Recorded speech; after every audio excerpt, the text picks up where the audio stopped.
للفقراء الذين د صدقات محتاج اغا فقیران دی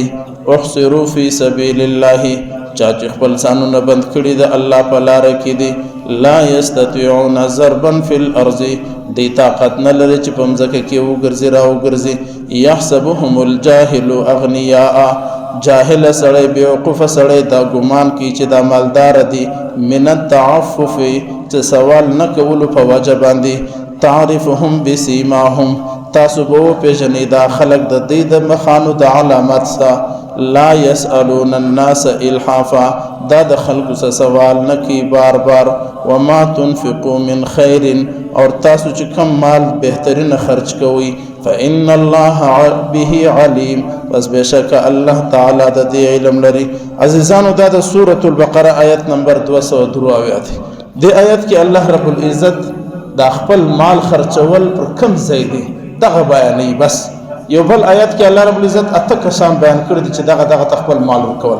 دلته صفاتونه بیان کړی دي. فقیر د الله په نظر کې یو خدما او په نظر کې فقیر دی زما او په نظر کې خود چرسی هم فقیر دی منشیات فروش هم فقیر دی هر بدمعاش زما او په نظر کې فقیر دی د الله په نظر کې دا فقیر او محتاج نه دی د الله په نظر کې فقیر او محتاج دغه چې قرآن صفا اعلان کړی دی احصروا فی سبیل الله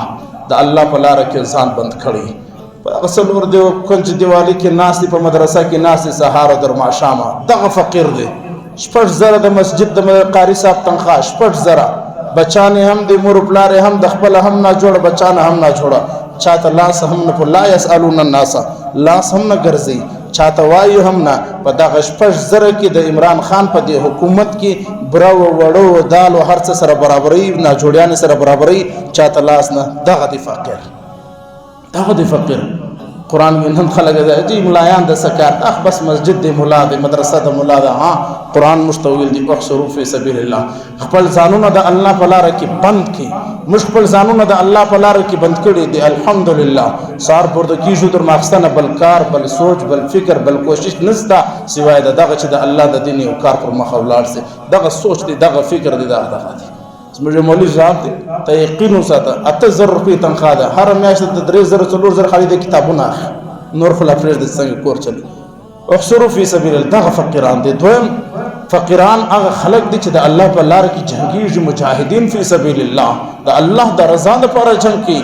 نه ذاتی غرض وي نه ذاتی شهرت وي نه ذاتی منصب وي بس د الله د لپاره د کافرانو په مخ کې ولاړ دغه مجاهدین او دغه شهدا او دغه غازیان دغه درم دعوت فی سبیل الله د الله په لار کې چې کوم خلک وځي د کور کور دروازې ور ټکي توان ته ولاړي او هر یو ته ولاړ چې د الله بنده راسه د الله او خواته الله کور لراسه عبادت لراسه منزل لراسه لداسه لراسه دغه کسان دي پر دغه باندې خپل مال خرج کی احصروا فی سبیل الله دغه مطلب دی مخت الله فرمایي چې دا کم بیکاریان دي و دا الله د فقیر یو علامت الله وای دادی چې خلک ورته ګروي دا مالدار دي لیکن هغه په حقیقت کې غریب دي ماشام ته کور ته شي نه لري لیکن الحمدلله جسم او شکل او صورت ډېر صفای ډېر شایسته خلک دا سوچ کی اور دا تقریبا په مولایانو کې هر مولا وینه پر منبر باندې تاسو غړ پړ ولاړي کاټن